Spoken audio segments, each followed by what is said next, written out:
Target inside compound. Range 1,400. 1,400. Wind 0.5.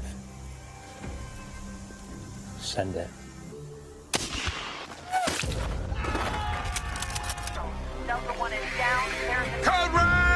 Jack could use the Avada Kedavra curse, but he preferred to show off with a sniper rifle.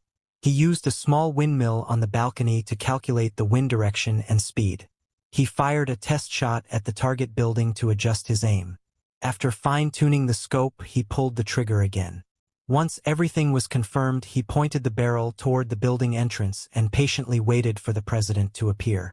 Jackal was a mysterious professional assassin known for taking on assassination missions that paid handsomely. His targets were often the most enigmatic and dangerous figures behind power and wealth. This time his target was the President of France.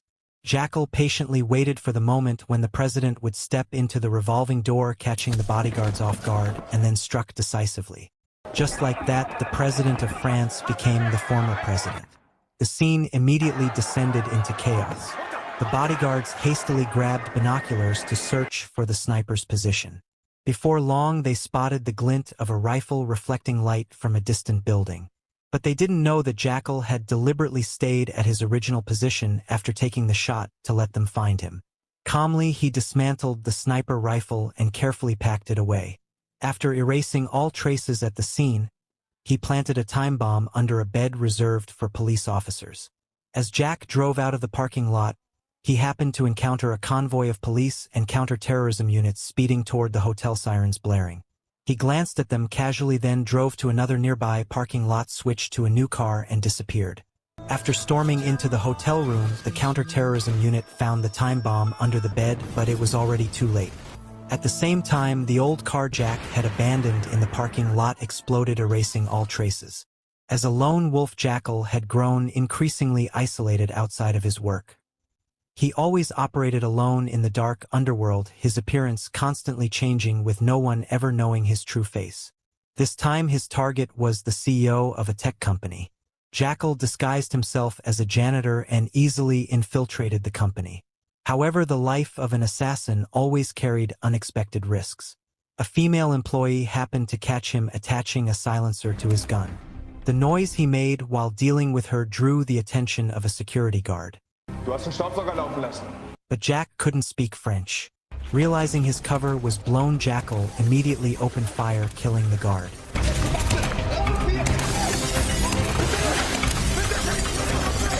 The director in the adjacent office hurried toward the emergency stairwell, but Jackal remained unfazed, calmly aiming downward. When the target appeared around the corner, Jackal fired a shot, hitting him in the leg. Wounded, the director desperately begged for his life. Jack noticed that the man's femoral artery had been ruptured. He wouldn't live much longer, so he didn't waste any more time firing additional shots. The gunfight inside the office had already exposed Jackal's position, and the alarm blared throughout the building.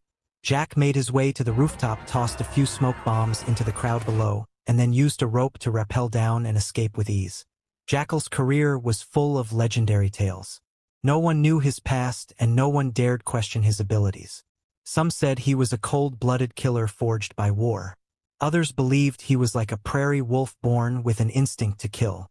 Regardless of the rumors, he always exuded a terrifying calmness, as if he had never experienced a flicker of emotion. The assassination of the president captured the attention of European nations. An MI6 intelligence agent named Bianca was invited to join the investigation.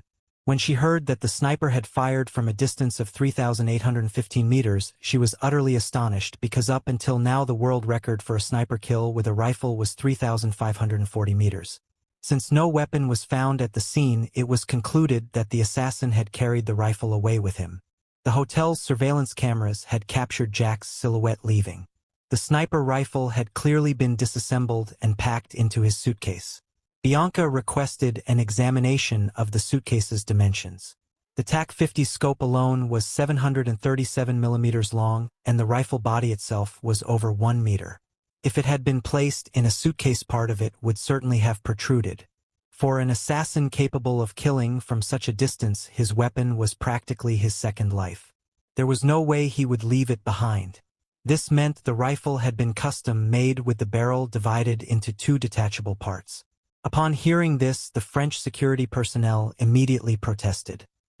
Barrel in 2 parts is the gunmaker's holy grail. If the rifling were out to the tiniest fraction, it would compromise the shot. It's impossible. However, Bianca had learned from several sources about a gunsmith named Norman Stoke who had spent years trying to create this miracle. Since the assassination in Stockholm in 2018, he had gone into hiding. But she had a way to track him down. The gunsmith builds the weapons and the assassin buys the weapons from the gunsmith. They planned to use that clue to find the man who killed the president. At that time, Jackal had already sold his villa in Germany and crossed the border into England. He logged into the underground assassins network from an internet cafe. While waiting for the remaining payment for the presidential assassination, a stranger suddenly contacted him claiming to be a fan. The person said there was a project Jackal might be interested in, but it couldn't be discussed online. They needed to meet in person. Jackal set his price. A meeting fee of $1 million, half paid upfront, the other half after the meeting. Regardless of whether negotiations succeeded, the fee was non-refundable. The woman followed Jackal's instructions and went alone to a cabin by the lake. She offered Jackal $10 million to assassinate the leader of an organization. Jackal smiled and said that if she multiplied that amount by 10, maybe they could have a conversation. The woman was visibly shocked by the figure $100 million. She said she would need to consult her superiors. When she turned around, she realized Jackal had already disappeared without a sound. Upon returning home, Jackal turned on his computer to check his bank account but realized that 24 hours had passed, and the 3.75 million euros payment for the assassination still hadn't been transferred. He contacted the client who had hired him, but he only received 2 words in response. Not happening. Jackal couldn't believe there was someone in this world bold enough to cheat him out of his fee. He immediately contacted his bank. 14 days earlier, 3.75 million euros had been deposited into his account. He instructed the bank. Find out the origin of that money. His wife Nuria noticed that he seemed troubled. Someone I've been working with has, well,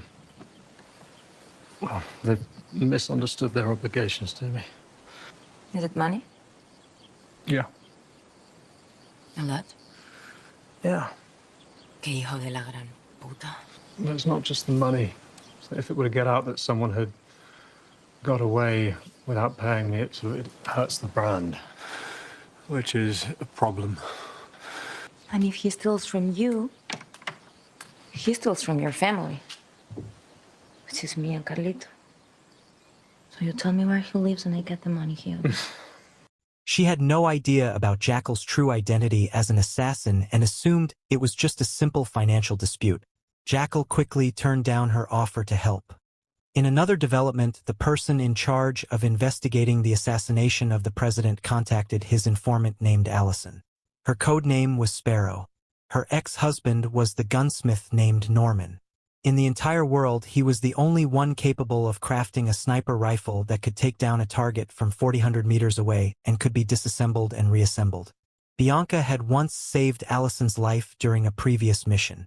However, Allison was currently in trouble. Her daughter Emma had joined a protest that clashed with the police and was detained. Allison hoped that Bianca could help release her daughter in exchange for revealing Norman's whereabouts. Unexpectedly, Emma suddenly died in custody due to illness. Bianca was forced to trick Allison into handing over Norman's phone number first before informing the police to release her daughter. At the same time, in a skyscraper in New York, USA, the woman who had paid $10 million to hire Jackal for an assassination was reporting to her boss. The boss wanted to find the best assassin available, but the figure of $100 million was clearly far beyond their initial expectations. However, their assassination target was none other than the world's richest billionaire, Elon Musk. If they could succeed in killing him, then even paying $100 million would be worth it. Why did they want to kill the world's richest billionaire? It all had to do with an upcoming project of his called River. Rumor had it that this project could usher in an era of financial transparency and global economic fairness. Opinions were divided. Some believed it could bring about global economic equality, while others feared it would plunge the world into unimaginable chaos.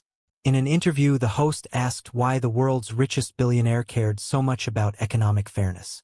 Musk replied that everyone should care about economic fairness. Money should flow like water. Currently, it flows into the pockets of the rich and stops there instead of flowing into a reservoir to be saved for future generations. The only way to break this cycle is through complete financial transparency. Do you want everyone to see into your bank accounts? Well, I've got nothing to hide. But there are people out there with a lot to hide. And River is going to... Hearing this, the boss became determined. Even if it meant spending $100 million, they had to eliminate Musk before he could launch River. That day, while Jack was celebrating his son's birthday with his family, he received a message from the bank. Identity verification for the payer had failed. They could only trace the funds back to an account in Munich, Germany. Jack told his wife that there was an urgent matter at work and he had to leave. After his wife dropped him off at the airport, he took his bag to a different level and left by taxi. He went to a secret safe house and selected a new passport to create a new identity for himself. However, while he was on his way to the airport in a taxi, his wife, who had just bought flowers by the roadside, happened to spot him. She immediately called Jack, but her call went straight to voicemail, making her start to suspect her husband. In another development, while reviewing surveillance footage, Bianca noticed Jack's backpack. Although he had torn off the brand label from the bag, when zoomed in, it resembled the image of two mountain peaks. In the footage capturing Jack's assassination of the tech company CEO, it was clear that he used a small caliber 9mm Browning pistol. Since he clearly could have chosen a weapon with greater firepower, why would an assassin opt for a small caliber handgun? After some investigation, Bianca confirmed that the assassin was British. The 9mm Browning pistol had remained a standard issue weapon for several British military units up until a few years ago. As for the backpack, it was produced by a small startup company in the UK. The model, called the Perfect Pack, had only been launched on the market 8 months ago and was sold exclusively in the UK. Normally, snipers have spotters to assist them, but this assassin was different. Both times he carried out his missions alone. It was likely that he had served in the British military. They could begin investigating his identity from this angle. On his way, Jack received a message from the American woman. The two agreed to meet at a park because the sum of $100 million was too large, and since this was their first collaboration, they couldn't pay him $50 million upfront. Instead, they could only give him $20 million as a starting fee. Jack thought it over for a moment and agreed. He also planned to retire after completing a few more major contracts. The woman instructed Jack that the target had to be eliminated before the 28th of this month, the day River was set to launch. Otherwise, the deal would be cancelled. In future communications, we'll use the codename Rodan for the target. Rodin. Very good. And we'll need a codename for you, too. Why not the Jackal? Why not? Jack disguised himself as his own representative and went to the bank to investigate the origin of the 3.75 million euros. Mr. Thirsk, so the payment was made from a company account, Hellelinia. I'm afraid we're not authorized to give out that information, but the National Company Register is available online. After searching online, Jack discovered that the parent company of the one involved was Archford Trust, managed by a man named Hans Lang. In another development, Bianca led a special forces team in a raid on the gunsmith Norman's hideout, but he had already set traps in advance, causing heavy casualties to the team. Bianca chased after him, firing repeatedly, but Norman managed to hijack a car and escape. However, after calling for backup, Bianca found a suitcase that Norman had abandoned in the bushes during his escape. The contents inside were clearly very important to him. Back at headquarters, Bianca was reprimanded by her superiors. They had concealed the girl's death without reporting it for more than 36 hours, a clear violation of regulations. In this operation, 2 members of the Special Forces team were killed. All of this had been based solely on Bianca's assumption that Norman had supplied weapons to the assassin. The superiors ordered her to stop her actions and cease the investigation. However, Bianca brought the suitcase that Norman had left behind into the conference room, placed it on the table, opened it, and began assembling its contents. I took this with me through customs this morning, I had no idea I was bringing a sniper rifle with me, and neither did security. The sniper took the weapon he used to kill Fest with him, and this is how he did it. All thanks to Norman Stoke. The assassin had used it to assassinate the president. Bianca's colleague had gone to a special forces unit in England that trained snipers and obtained a list of outstanding marksmen who fit their criteria. However, when they mentioned they were looking for a sniper capable of hitting a target from a distance of 3,815 meters, the trainer said he had never seen anyone achieve such a feat, at least not among those on the list. Before leaving the training camp, no one had ever managed to pull that off. In this operation, 2 of Bianca's colleagues had died. She was the only survivor, which led to her being summoned by the authorities for investigation. Although her salary was not low, her family's financial situation was far from ideal. It could not be ruled out that she had been bribed to betray her teammates. In the world of intelligence, anyone could be lying. Therefore, until a thorough investigation is conducted, no one can be trusted. After the meeting, her superior called Bianca outside for a private talk. There was definitely a mole in this operation. Otherwise, Norman could not have set up the bomb trap in advance. After the investigation, she would also have to watch out for internal threats and ensure that all intelligence information remained strictly confidential. Bianca went to find Allison, her good friend, to apologize for having hidden the truth about her daughter's death. Allison was devastated. She had always considered Bianca her closest friend. After parting ways with Bianca, Allison returned home. Her husband discovered that she had secretly taken a photo of his phone and leaked Norman's phone number to someone else. Allison tried to run away but was caught by her husband. Meanwhile, Emma, suspicious that her husband was hiding something, began searching for evidence after she got home. She found a safe hidden behind a closet partition but didn't have the code to open it. Upon studying the house's floor plan, Emma realized there seemed to be a hidden space behind a mirror. She immediately called her family to help her find a way inside. Jackal, who was still unaware of the fire that had broken out in his backyard, had just received a $20 million deposit from the Americans. She then informed him about the target's whereabouts and urged Jack to act quickly before River was released. However, Jack said he still had unfinished business in Munich. Once he handled it, he would proceed with the mission. This time, Jack disguised himself as a driver. He subdued an actual driver, took his glasses, and transformed himself into a motorcycle taxi driver. His target was a man named Hans Lang. Although Hans Lang was heavily guarded by a team of bodyguards, Jack managed to shoot the bodyguard in the passenger seat with a single shot, then abruptly drove the car into a narrow alley. After receiving a call from their boss, the bodyguards immediately began their pursuit. Both sides raced through the streets of Munich at dizzying speeds. Eventually, Jack used roadside obstacles to block his pursuers. He stopped the car and turned to look at Hans Lang. Hans Lang clearly realized what was happening. He hastily swore that he would pay Jack the remaining balance and would give him any amount of money he wanted. But this wasn't about money. Hans Lang frantically tried to smash the door to escape, but no matter how hard he hit it, the door wouldn't break.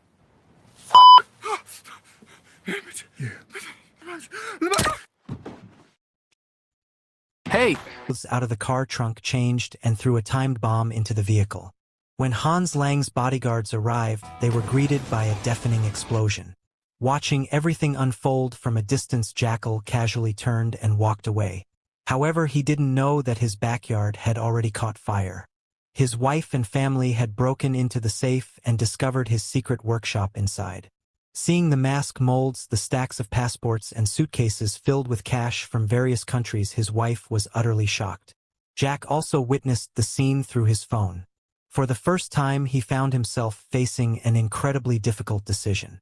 Should he go home to put out the fire, or should he head to America to assassinate the world's richest billionaire and collect a $100 million reward? What happens when an assassin's true identity is exposed? Jackal shot a policeman in the head and then tossed the gun to a nearby truck driver. Under the driver's bewildered gaze, Jack fired another shot. He hadn't planned for any of this. Initially, it was just a minor accident. His car had bumped into the back of the truck. But the truck driver refused to let it go and called the police. During the inspection, Jack's identity was exposed. Jackal staged the scene to look like a shootout between the truck driver and the police, with both dying in the process.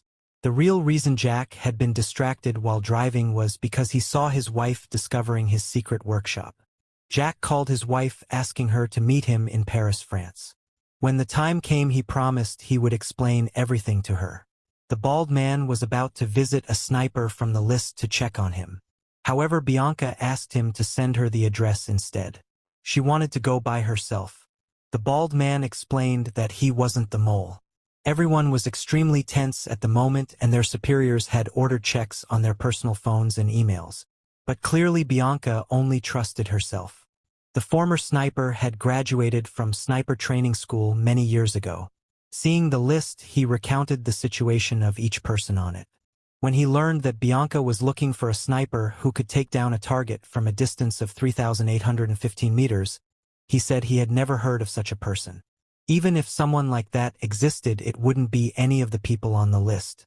However, he mentioned hearing about a legendary figure in the sniper world named Duan who might be capable of such a feat. But apparently during a mission 10 years ago, Duan's entire team was killed in an explosion. Bianca didn't fully believe his words. She contacted the bald man again and asked him to investigate the mission in which Duan supposedly died 10 years ago. Meanwhile, Jack's BMW had been damaged earlier in a collision. Upon arriving at the hotel, he immediately removed the license plates and wiped all traces of himself from the car. Worried that the vehicle might be discovered, he even took a car cover from the neighboring vehicle and used it to hide his own. Next, Jack patiently waited for his wife to arrive. He locked his handgun inside the safe and put on his wedding ring. Not long after, his wife knocked on the door and entered. Without saying a word, she slapped Jack across the face. Jackal confessed that he had deceived her even before their marriage, but his love for his wife and child was genuine. He was afraid that if he told her the truth about himself, he would lose her. What is the truth? What do you do, Charles? I'm a troubleshooter. What does that mean? So, big companies, multinationals, when they have a problem, they send me in to solve it. A problem? Yeah. Do you kill people? No. No, I don't kill people. Jack explained that he worked in commercial espionage. Because it was illegal, he sometimes had to use fake identities. Occasionally, he also had to use money to bribe others. Many of the people he investigated were billionaires and extremely dangerous, so he sometimes had to carry a gun for self-defense. Emma, persuaded by his sweet words, then became worried for his safety. Jack said that if she could just give him 2 more weeks, he would retire from this life for good. In a couple of weeks, this is all going to be over. It's going to be done. I'm through. I meant that. I'm done with it. And once this job is done, we will have enough money to live the life that we want to live. And it'll be a great life. It'll be a great life.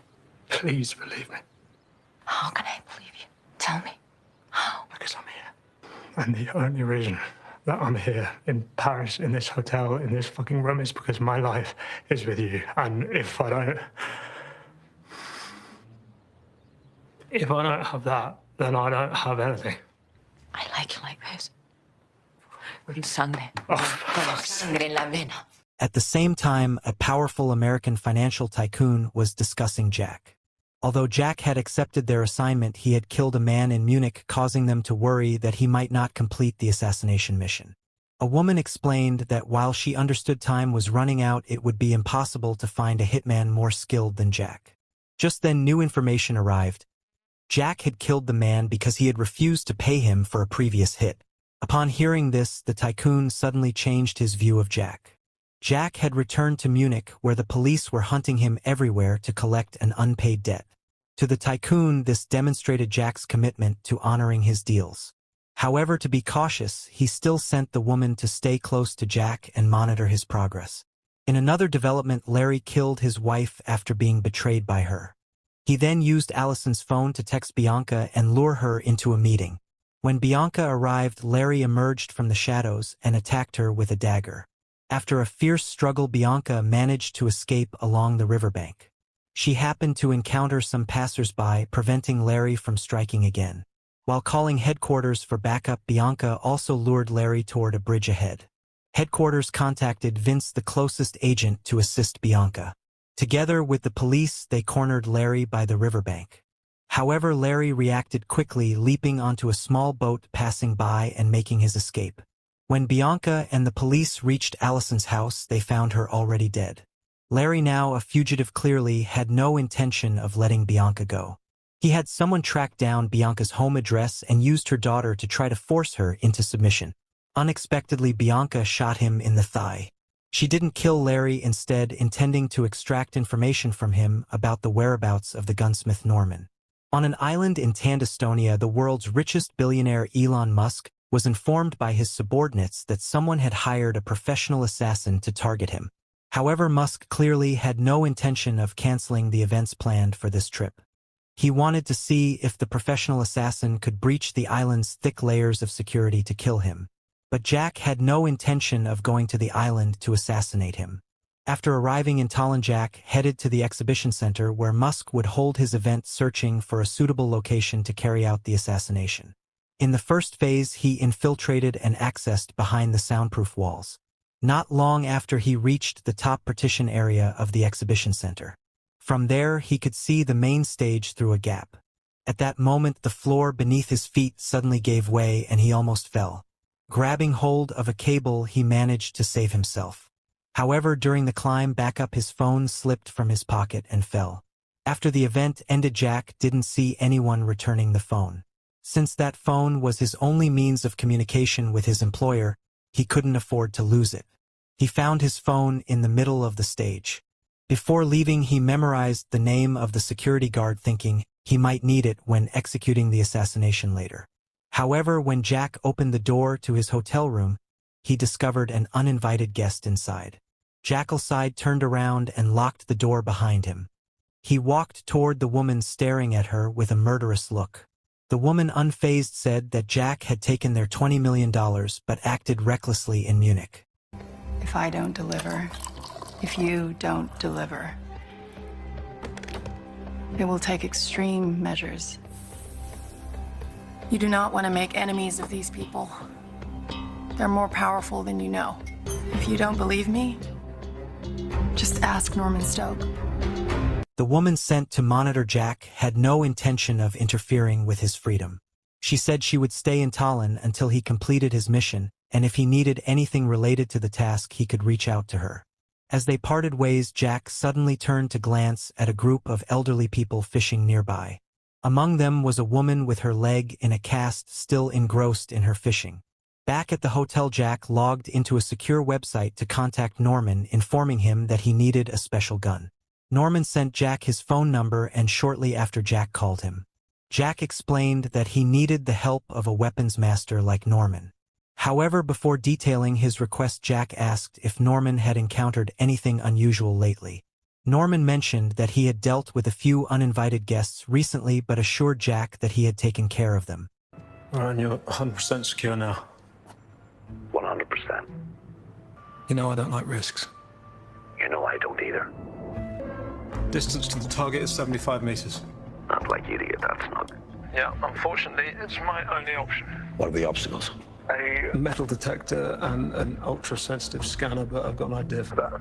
When you need it? Well, the job's in 5 days. Norman said it was a bit difficult because his arm had been injured by those uninvited guests. He even joked that he couldn't wipe his own ass anymore. He admitted he couldn't complete the job alone within 5 days and had no assistance because he didn't trust anyone. Would you trust me? Meanwhile, Bianca arrived at the hospital. After ordering all the police officers out of the room, she used a pillow to smother Larry's mouth. After doing this several times, she presented him with a choice. Either they would spare Norman's life or Larry would rot in prison.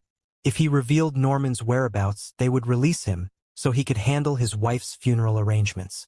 After several instances of suffocation, Larry finally couldn't take it anymore and told Bianca that Norman was in Budapest. He couldn't remember the exact address, only that it was in a small village a few kilometers from the airport. Norman lived in a white building next to a horse farm, and there was a cafe on the street corner. Back at headquarters, the bald man reported his investigation results to Bianca. Duan was a loner. He paid great attention to detail and was a naturally gifted sniper. His unit specialized in eliminating Taliban leaders, but in 2013 he was killed in an IED attack. Bianca was preparing to travel to Budapest with Vince. For security reasons, she privately met with her superior Osita Halcro to request authorization and logistical support. Meanwhile, Jack had already arrived in Budapest. Norman took him to his personal weapons cache where a wide array of firearms was displayed. Jack shared with Norman his idea of a weapon hidden inside a cast shoe. The cast shoe, made of plastic and polymer, could easily pass through metal detectors. However, since the gun barrel couldn't be made of plastic, they would have to use a lightweight alloy. The two of them began designing the gun parts on the computer, waiting for the 3D printer to produce them. While waiting, Jack asked Norman why his hand was injured. After hesitating for a moment, Norman explained that a group of English-speaking people had come after him in Belarus. A black woman had shot him in the hand. The weapon she used was a Glock 17. Hearing this, Jack grew serious, suspecting that she was from MI6. He didn't want Norman's troubles to interfere with his final mission. Norman claimed he had an informant inside MI6 who would warn him in advance, but Jack still looked deeply concerned. You're an artist, my friend, and you've always been discreet. But if that changes... The next day, the gun parts had finished printing. After removing the cast shoe, they could be assembled into a simple sniper rifle.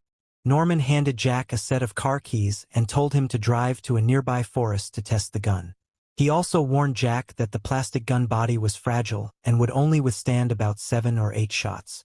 To be safe, Jack should minimize the number of test shots. Jack drove to a forest, hung a watermelon on a tree 75 meters away, and began test firing using plastic bullets to calibrate the rifle's sights. After confirming that everything was functioning properly, he loaded a metal bullet into the barrel. Satisfied with the new weapon after the tests, Jack headed back. On the way, he stopped by a cafe at a street corner for a drink. Suddenly, he noticed Bianca's car circling nearby. It turned out Bianca had located Norman's hideout and called in reinforcements to prepare for an assault, including cutting the power. Worried, Jack called Norman, but he was too drunk to hear his phone ringing. Norman hurriedly deleted the printing history from the computer. At that moment, Bianca and her team burst inside. Learning from past mistakes, Bianca had already arranged for her team to block all exits, easily subduing Norman. However, Norman stubbornly refused to reveal Jack's name. Bianca spotted Jack's backpack nearby and guessed he must be close, lying in wait. Realizing he had been betrayed by Larry, his so-called brother, Norman stood up. At that moment, he took a bullet from Jack meant for Bianca. While Jack was reloading, Bianca quickly took cover and signaled her team outside to surround him. Jack was pushed toward a stable. He mounted a white horse and fled. Bianca drove after him closely until Jack escaped into the forest. When the female driver got out of the car, she was shot, but fortunately she was wearing a bulletproof vest and wasn't seriously injured. Jack's gun had a limited number of shots. Surrounded on all sides, he could only flee in desperation. Finally, he leapt off a cliff into a lake to escape. Shortly after, Jack resurfaced downstream. Rain poured down heavily as he dragged his soaked body into a warehouse to take shelter. However, the warehouse owner discovered him and pointed a gun at his head. Jack tried to resist, but the man struck him with the butt of the gun, knocking him unconscious, and then hung him from the ceiling. While Jack was desperately trying to find a way to escape, the fat man suddenly let him go and even gestured for him to get lost. But just as Jack stood up, the man spotted the sniper rifle hidden in the haystack. It seemed like there was no way out this time. The fat man forced Jack back to his house, ignoring Jack's repeated gestures that he was willing to pay to settle everything. Due to the language barrier, the fat man couldn't understand what Jack was saying, but he clearly heard the word euro. He immediately called his brother. Elkaptam a pajtába egy köcsögöt. Külföldi? Valami csúcsfegyver van nála, sose láttam még. Szerintem valami pénzről adóál, de nem értem. Te a Lacika nálatok az ért angolul, nem?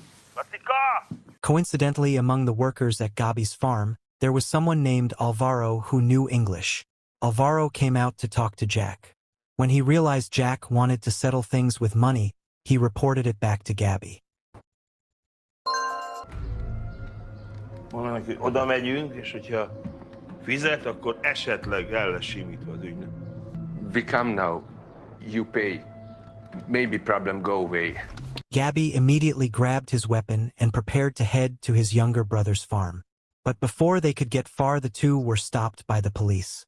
The officer informed them that a foreign assassin had recently been spotted nearby. Jár érte jutalom, ha megtaláljuk. Nehogy a közelébe menjetek. Hearing this, Gabby instantly knew he was about to get rich. But what he didn't know was that what awaited him was the abyss of death. Because while waiting for his brother, the fat man kept insisting Jack try the bread he had baked himself. Jack was struggling, unable to find a way to escape, when unexpectedly the opportunity presented itself. Just as Jack was packing his things to run, Gabby called the fat man, but there was no answer. Gabby left a message warning his brother to be careful because the foreigner was very dangerous. Little did he know that his brother had already stopped breathing long ago. Jack went outside and climbed into a truck, but no matter what he did, it wouldn't start.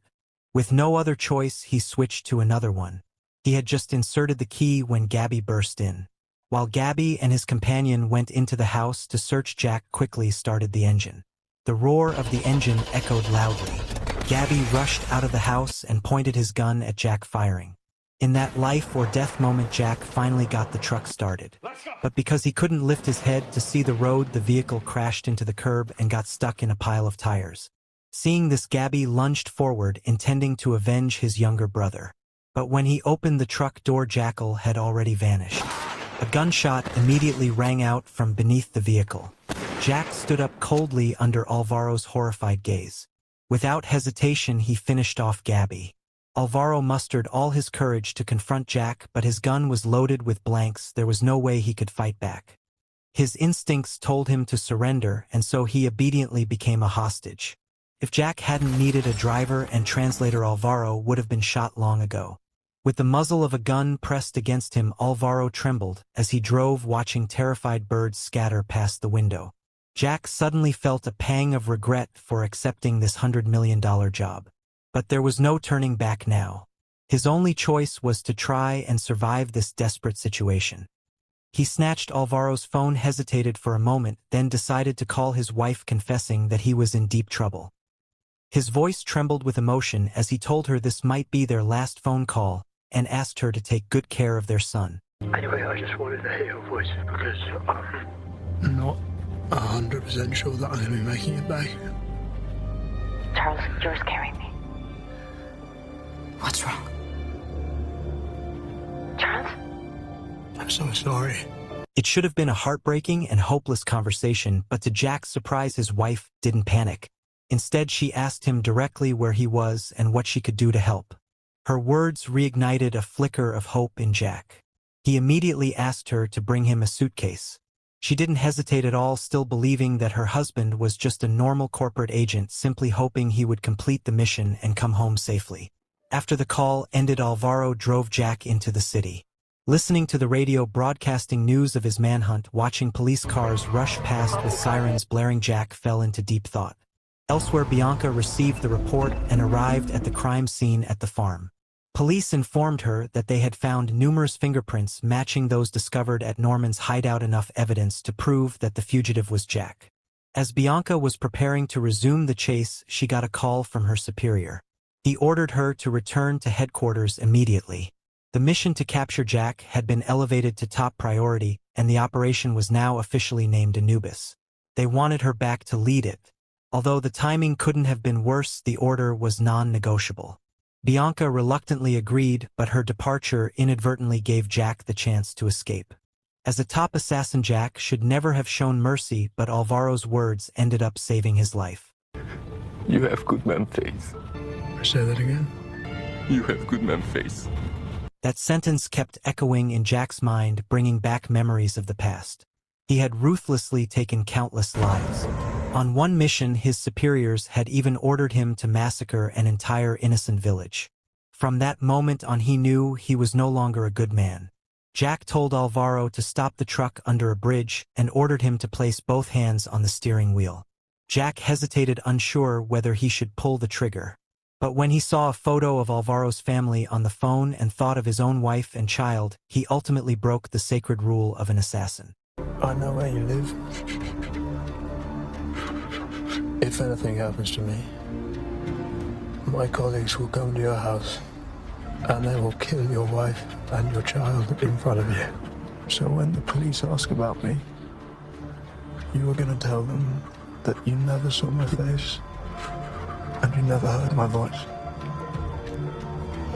Can I trust you? Yes. Can I trust you? Yes. By the time Alvaro came to his senses, Jack was already gone. He let out a loud laugh like a man who had just escaped death. Meanwhile, Jack melted into the crowd and called his wife, telling her not to contact him anymore, just to wait for an email.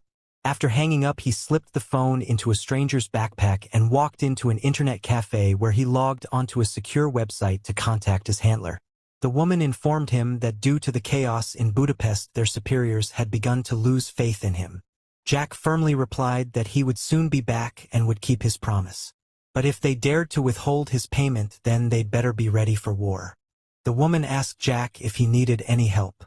Jack said he could handle it on his own. At that moment, an email from his wife arrived, and he immediately sent her the hotel link.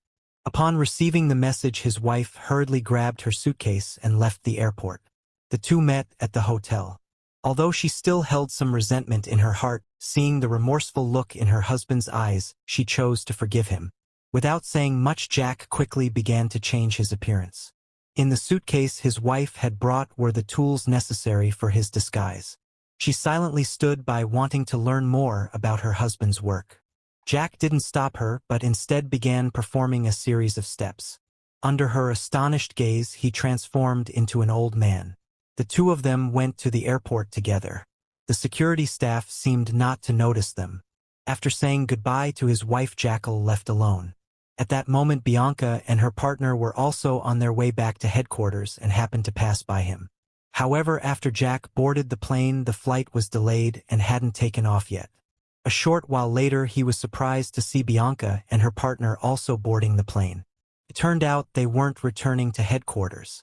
Bianca's superior had received intelligence that the richest man in the world would arrive in Talent in 4 days to launch a new software he had developed, and Jack was certain to be there. Therefore, the superior ordered Bianca to reroute and head to Talent instead. But fate played a cruel joke. Bianca ended up sitting right in front of Jack.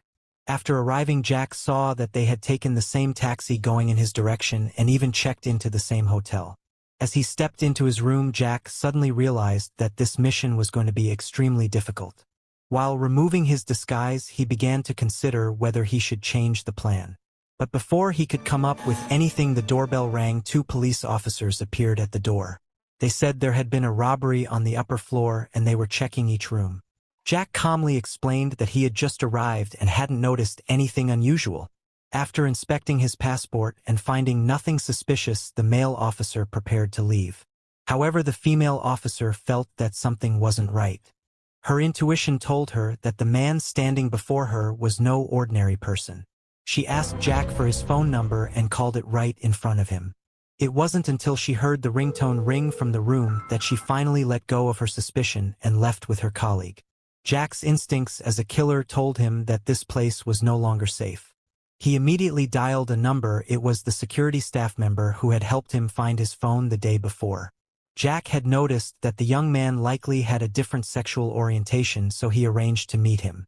His aim was twofold: to find a safe place to stay without arousing suspicion, and to see if this man could be of any help to him. To successfully complete the mission, Jack didn't hesitate to use a bit of seduction. Ironically, one of the world's top assassins now had to rely on his looks to get the job done. To ensure the assassination would go smoothly, Jack broke protocol and arranged a meeting with the woman who was overseeing him. He revealed information about Bianca and her partner and asked the woman to eliminate them. This surprised her. Jack, the infamous assassin, now had to ask someone else for help. Smiling, the woman agreed. Rudan's arriving on Friday. They're gonna ask me if you're confident it can be done. Well, you can tell them whatever they want to hear. Well, I'm also asking for myself. So what would you like me to tell you?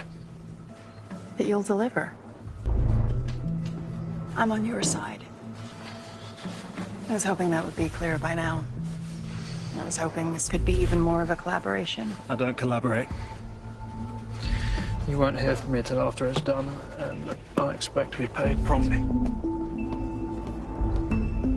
Watching Jackal leave, the woman immediately called for backup. Back at his hideout, Jack continued studying the blueprint. However, what he didn't expect was that his identity had already been exposed. After Bianca and her partner arrived at the Anubis Operation Command Center, their superior, who had been waiting for some time, wasted no time with greetings. He immediately ordered Bianca to work with a sketch artist to draw a portrait of Jackal based on her memory. As soon as the sketch was completed, it was sent to the local police. Not long after, they received a report from a female officer who claimed to have seen a man resembling the sketch at a hotel. Upon receiving this information, Bianca and her partner immediately prepared to head there. But just as they stepped outside, a car sped straight toward them. If Bianca hadn't pulled her partner aside in time, both would have been riddled with bullets. Realizing they were under attack, everyone immediately went into combat mode. With help from the building's security staff, the enemy's car crashed into a flower bed and flipped into a ditch. However, the assassin's intentions were clear. He got out of the vehicle and continued shooting recklessly, but was eventually shot down by Bianca. It was clearly a planned assassination attempt. Fortunately, no one was injured. Still shaken by the gravity of the situation, Bianca quickly got into a vehicle and led the special ops team to the hotel. However, when they stormed in, there was no trace of Jack. It seemed that Jack's decision to leave the hotel the night before had been a wise one. He temporarily moved into Alvaro's house under the guise of being a designer. Jack expressed his desire to visit the inside of the hall in the evening, but Alvaro told him that after tonight's performance, the entire area would be completely sealed off. No one would be allowed in or out without a special permit. Even Alvaro himself didn't know why. Jack understood that he had to act sooner. He immediately told Alvaro that his company was requesting his urgent return that same night. To help Jack fulfill his wish, Alvaro brought him to the hall in the afternoon and handed him his access card so that Jack could enter the staff-only area. Following the instructions on the blueprint, Jack went straight to the door leading to the rooftop. Then, with practiced ease, he located a special key hidden in the wall, which he used to unlock the middle section of the ventilation duct. After carefully surveying the area, Jack quickly returned to the lobby. Alvaro wanted to invite him to dinner, but Jack declined. He had an assassination to carry out. But then an unexpected incident occurred.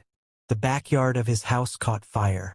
Jack's brother-in-law had always wanted to buy a bar, so he and Jack's mother-in-law persuaded Jack's wife to take some money from his secret room.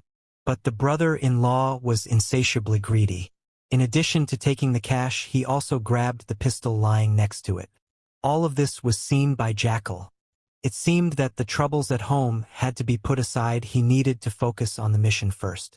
That evening, Jack bid farewell to Alvaro. Though his heart was filled with reluctance, Alvaro could only watch Jack walk away. He never imagined that this gentle-looking, harmless man would eventually take his life.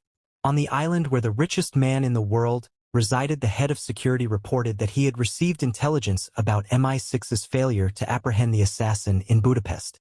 He advised the richest man not to go to Talent and instead hold the software launch event online right there on the island. However, after hearing this, the richest man flew into a rage. He had spent an entire year preparing for this event and had invited many prominent figures to Talent. If he didn't show up, wouldn't he become a laughingstock? Better ridiculous than dead. Debatable. The richest man's attitude was exactly what Jack had hoped for. By then, he had already arrived at the venue. Using a disguise, he passed through the security checkpoint with ease.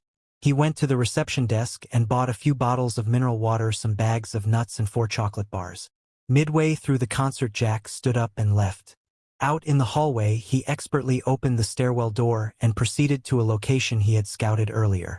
He closed the hatch cover and crawled inside to hide in the intermediate space, awaiting the arrival of the richest man in the world. But before that, Jack had removed the cast from his leg, disassembled its parts, and reassembled them into a sniper rifle, which he placed next to him. There were still 2 days and nights left before the launch event. Jack could get plenty of rest. He quickly fell asleep, but horrifying memories surfaced in his mind and startled him awake. It seemed that the events of the past were wounds Jack could never truly forget. Fortunately, he had later met his current wife, the one who brought a bit of warmth into his life. The next morning, while Jack was sharpening a bank card, he suddenly heard footsteps above him. Someone had come to inspect the scene. However, the woman didn't detect that someone was hiding beneath the floor. Bianca and her colleague also arrived at the venue. She handed Jack's portrait to the head of security, hoping it would be of help. What no one expected was that despite the building being sealed off in advance and equipped with the most advanced scanners, Jack had already infiltrated the venue a day earlier and was hiding in the intermediate space. To ensure everyone's safety, a full sweep of the venue was conducted once more. Bianca even brought Jack's clothes for the sniffer dogs. Jack was observing everything, but he showed no signs of worry. After enjoying a chocolate bar, he drifted off to sleep again. This time, there were no painful memories. He dreamt of his wife. He remembered the day he had summoned all his courage to ask Emma out for dinner. To his surprise, she said yes, and the two of them naturally got together. As he recalled her beautiful face, Jack fell asleep in tears. The long, endless night finally passed. The day of the software launch had arrived. Jack began his preparations. To reach peak condition, he warmed up his body. Bianca and her colleague also arrived at the venue and ordered another full sweep of the building. Everyone quickly sprang into action. Bianca followed the team up to the rooftop, unknowingly standing directly above Jack. But she noticed nothing unusual beneath her feet. Jack let out a quiet sigh of relief. The richest man in the world was on his way, and the guests were arriving one after another under the strict protection of security forces. As the host worked to energize the crowd, Jack prepared to move into his sniping position. Hearing a security guard walking by, he pushed open the steel panel in the intermediate layer, retrieved his weapon, and silently moved behind the guard, taking him down swiftly. Of his sharpened bank card, he slit the throat of another guard in an instant. By this time, the host had already invited the richest man in the world onto the stage. Jack raised his sniper rifle. In front of the television screen, the mastermind behind the scenes and the female supervisor were watching nervously. But assassinating the richest man in the world was no easy task. The bulletproof glass alone was enough to stop any shot. What Jack needed was to wait for the perfect moment when his target would drop his guard and lean forward. However, the appearance of another sniper disrupted Jack's plan. He quickly reloaded, intending to fire another shot, but the target had already vanished. The bodyguards surrounded the richest man in the world, leaving Jack with no clear shot. Bianca also discovered Jack's location and swiftly mobilized forces to capture him. Realizing that the plan had failed, Jack decided to flee, blending into the crowd to escape. Although the police tried to seal the exits, the chaotic crowd gave them no chance. In the end, Jack managed to get away. Seeing the police cars rushing in, Jack calmly walked into another street, thinking he had escaped. But then a voice called his name from behind. Turning around, he saw Alvaro.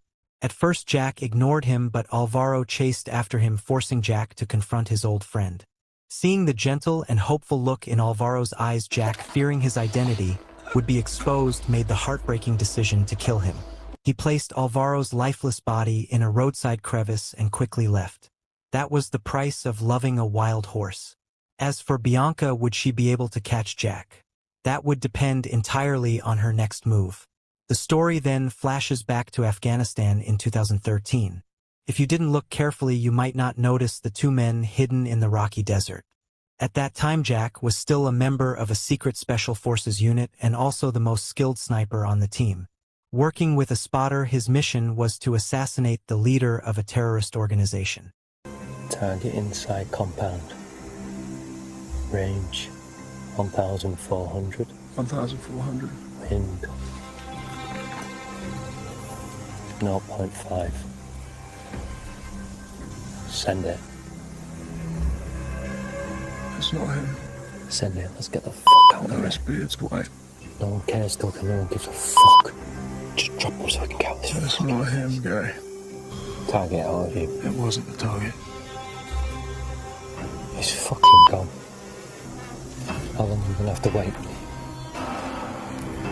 As long as it takes. Just as both men were parched with thirst, the target finally appeared in the courtyard. After calculating the distance and wind speed, Jack held his breath and pulled the trigger. The mission was successfully completed and the two quickly withdrew from the scene. This showed that Jack was even then an extremely patient and ruthless man. As a reward, the captain gave him an expensive bottle of liquor and made a special exception to allow him to drink in the barracks. He even took the whole team to the nearest city to celebrate. This very incident changed Jackal's life. While Gary was joking around with him, a man accidentally bumped into Gary. Just as an argument was about to break out, the man didn't resort to violence. Instead, he made a proposal. Can I buy you gentlemen a drink? Yeah, another round here. One for me. Little did Jack know everything was part of this man's plan. His true intention was to strike up a conversation with Jack. What if I told you a friend of mine would pay 10,000 British pounds, maybe even 15, for you to take care of a problem he has? What kind of problem? He wants someone killed, Gaz. Is that right? Well, you kill people for the army, what's the difference? Except you'd be getting a lot more money. You don't go to prison killing people for the army. My friend is a very important man. There will be no risk. There's always risk. My friend might go up to 20 for each of you. It's my card. At that, So do I. both Jack and Bianca were trying to win. When it came to killing skills, Bianca knew she was no match for Jack's speed. So she planned to use the whereabouts of Jack's wife as a bargaining chip. But Jack would never agree to cooperate with anyone. A shot rang out. Bianca fell utterly defeated. Jack hurried off to find his wife, but she was determined to leave and refused to answer his calls. Jack stood frozen in shock. Just then, a car came speeding straight at him. In the end, everything came to a close. Bianca's superior was promoted to director. Osita came to congratulate her. Due to good behavior, Osita was finally granted freedom, but his ties with the U.S. remained intact. Sometime later, a battered and bruised Jack stepped out of a car and arrived at a rendezvous point with Jensen. Since the client had gone back on their word, Jack was determined to take revenge. Jensen handed him a newspaper with a photo of the next target. But Jack only cared about his beloved wife. He decided to find her first, then deal with revenge. The day of the Jackal Season 1 ends here. Season 2 has been confirmed and is expected to air in 2026. Let's look forward to Jackal's journey of vengeance. That's the end of today's story. Thank you for watching. What did you think of the series? If you enjoyed it, please give me a like and subscribe to the channel.